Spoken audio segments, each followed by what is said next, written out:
Bharti Jadhav madam को वो आए और अपने इजहार ख्यालात पेश करें।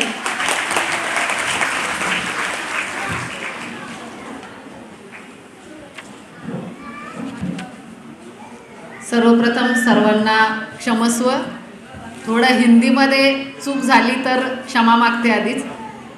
फर्स्ट टाइम अभी हिंदी में बात कर रही हूँ। तो आज के कार्यक्रम के लिए मंच पर उपस्थित हमारे भाई सैयद शारिक नक्शबंदी साहब, हमारे बड़े भाई जावेद खान साहब, आदिल मदनी जी, मुंशी भैया पटेल जी, आसिफ अबरार खान, सैयद तौसीफ अली जी, हबीब खान पठान जी और पिछले 3 सालों से हमारे परिचित जुंजार वार्ता के प्रमुख संपादक इस्माइल शेख, जो हमेशा ऐसे सामाजिक कार्यक्रम के आयोजन करते रहते हैं और हमें बुलाते रहते हैं और हम इनके लिए आते रहते हैं।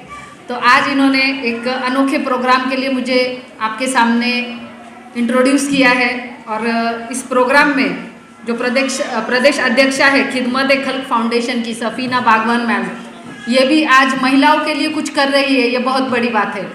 तो सबसे पहले मेरे मन में एक सवाल आया था कि ये प्रोग्राम संडे को क्यों है, उसके बाद में ये प्रोग्राम दोपहर के इतने मतलब ऑड टाइमिंग में क्यों है। फिर उसका जवाब तो मेरे पास था ही, क्योंकि प्रोग्राम है महिलाओं के लिए। संडे को घर वालों को छुट्टी रहेगी तो घर पे लोग रहेंगे। दोपहर 2 बजे क्यों है, क्योंकि मॉर्निंग में हमको सब चूल्हा चौका करना है, खाना पकाना है, घर के काम करने हैं, कपड़े धोने हैं, बर्तन करने हैं। उसके बाद जो हमारा 2 बजे के बाद जो आराम करने का टाइम है, वो टाइम में आप लोग यहाँ पे आए हैं। तो इसके लिए मैं आप सभी का शुक्रिया अदा करना चाहती हूँ, क्योंकि आपने अपने दोपहर का जो आराम फरमाने का जो टाइम है वो आपने रोज़गार के लिए दिया और आपने रोज़गार चुना है, इसलिए सबसे ज़्यादा आप महत्वपूर्ण भूमिका निभा रहे हैं। आज हम काम करते हैं दामिनी पथक में, जो अपने ज़िले का दामिनी पथक है, उस विभाग में मैं काम करती हूँ। तो उसमें मैं देखती हूँ कि बहुत सारी महिलाएं, सभी समाज की, हिंदू मुस्लिम कौन सी भी महिला है, यही रोना रोती कि हस्बैंड ड्रिंक करता है, घर में पैसे नहीं देता, बच्चों को नहीं संभालता। एक ताज़ा उदाहरण देती हूँ, पिछले हफ्ते का ही उदाहरण है कि एक महिला है जो मुस्लिम समाज की थी, सिल्लोड साइड से, उसके ऑलरेडी 2 बच्चे, एक बच्चा पेट में है, 7वां महीना चल रहा है और वो हमारे तरफ कंप्लेन लेके आ चुकी है, क्योंकि हस्बैंड संभालता नहीं है, हस्बैंड परेशान करता है, सास परेशान करती है, घर में सबका करना पड़ता है और हस्बैंड पूछता नहीं है, बच्चों की तरफ ध्यान देता नहीं है, जुआ खेलता है, दारू पीता है, ऐसी वो उसकी कंप्लेन थी। तो इस चीज़ में हमको क्या सीखना चाहिए? अगर वो कुछ रोज़गार कमा सकती थी तो वो हमारी तरफ आती थी क्या? वो खुद का कमा सकती थी और खुद के बच्चों को भी संभाल सकती थी। पर प्रॉब्लम क्या है?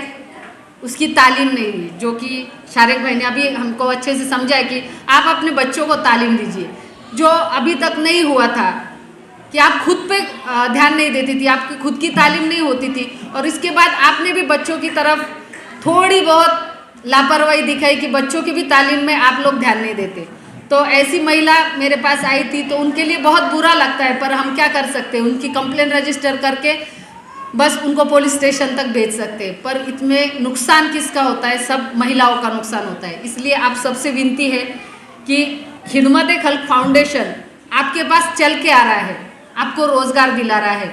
आप में जो हुनर है, जो टैलेंट है, किसी को अच्छी सिलाई आती होगी, किसी को पैकिंग का काम अच्छा आ रहा होगा, किसी को कुछ खाना बनाने का काम अच्छे से आता होगा, उसी टैलेंट को देख के वो आपको रोज़गार दिला रहे हैं। तो आप सभी लोग इसका फ़ायदा उठाइए। और जो यहाँ पे एक महत्व का मुद्दा था कि तालीम देना, तो प्लीज़ आपको सबको विनती है कि आपके जो बच्चे हैं वो हाईएस्ट से हाईएस्ट एजुकेशन करें, इस चीज़ पे आप ध्यान दीजिए। क्योंकि मैं जब ग्रामीण में काम करती थी तो मैं हर किसी तालुके में गई और जिस तालुके में मैं बोलती थी कि महिलाएं आनी चाहिए, मतलब जो बच्चे पढ़ रहे हैं उनकी माएँ मैं इनवाइट करने को बोलती थी स्कूल के प्रिंसिपल्स को, पर हमारी जो मुस्लिम बहनें हैं वो बहुत कम आती है। तो आप सबसे विनती है, आपके जो बच्चे जिस किसी भी स्कूल में जाते होंगे, आप 6 महीने में 1 महीने में स्कूल में जाइए, वहाँ पे देखिए आपके बच्चे की अच्छे से पढ़ाई हो रही है क्या, आपकी अगर जवान बेटी है तो वो ज़्यादा मोबाइल पे बात कर रही है क्या, ये सब चीज़ों पे आप खासा ध्यान रखिए। बहुत बार बच्चियाँ गलत रास्ते पे जाती है और माओ को पता नहीं चलता, और जब पता चलता है तब बहुत देर हो जाती है। इसलिए आपको एक विनती है कि ये सब चीज़ों पे ध्यान रखिए। पिछले साल एक आखिरी एक मैं एग्जांपल देना चाहूँगी।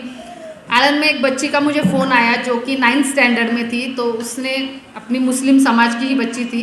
तो मैम मेरे फ़ोन आया कि हेलो मैम, मैं आपको छुप के फ़ोन कर रही हूँ मेरी मम्मी के फ़ोन से।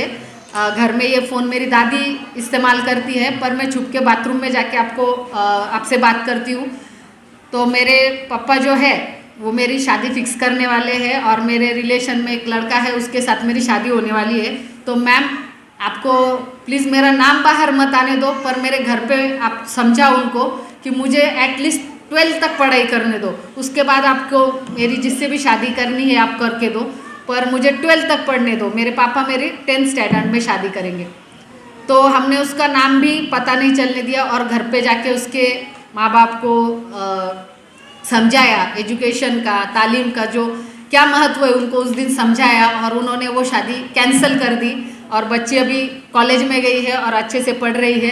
तो आप सबको ये विनती है कि बच्चों को अच्छे से पढ़ाएं, क्योंकि आज आपको जो कुछ भी तकलीफ आप फेस कर रहे हैं घर में, वो आपके बच्चों को नहीं होनी चाहिए। विशेषता जिनकी बच्चियां हैं उन्होंने प्लीज़ अपनी बच्चियों को पैर पे खड़ा कर दीजिए। कौन सा भी उन्होंने जॉब करे, कौन सा भी जॉब चूज़ करे, तो आप उनको सपोर्ट कीजिए।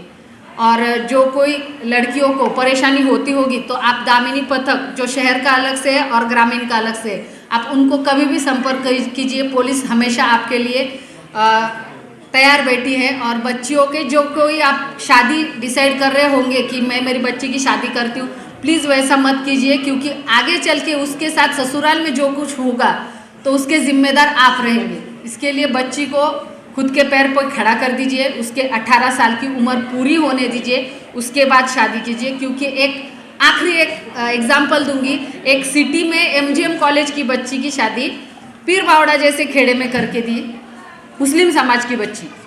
शादी के 2 महीने बाद उसने हैंगिंग करके, मतलब फांसी लेके उसने आत्महत्या कर दी थी। क्यों? तो सिटी की बच्ची है, खेड़े में कैसे रहेगी? रहेगी क्या? आप तो भी रहेंगे क्या खेड़े में? करेंगे क्या कुछ? तो शादी करते टाइम भी, अपने बच्चों की शादी करते टाइम भी इस चीज़ का ख्याल रखिए। और कुछ भी आपको तकलीफ़ हो रही होगी आपके घर में भी, तो आप हमेशा पुलिस की मदद ले सकते हो। आपके लिए डायल 112 जो पहले 100 नंबर था 100, वो अभी बंद है। अभी डायल 112 पे आप कॉल कीजिए, और जो कुछ भी आपको मदद चाहिए उसके लिए आप कभी भी पुलिस को संपर्क कर सकते हैं। और लास्टली मैं फिर से एक बार खिदमत-ए-खल्क फाउंडेशन की दिल से शुक्रिया अदा करती हूँ, क्योंकि उन्होंने जो महिलाओं का जो घटक है उस पर ध्यान दिया है, उन पर फोकस किया, और आपके लिए एक रोज़गार का नया माध्यम आपको दिया है। इसलिए मैं उनके शुक्रिया अदा करना चाहती हूँ, और आप सबके भी, क्योंकि आज आपने मुझे सुना है सबके। आज मैं सबका धन्यवाद करती हूँ कि आपने मेरे 2 शब्द सुने। धन्यवाद। जय Hind. Thank you so much Aarti madam.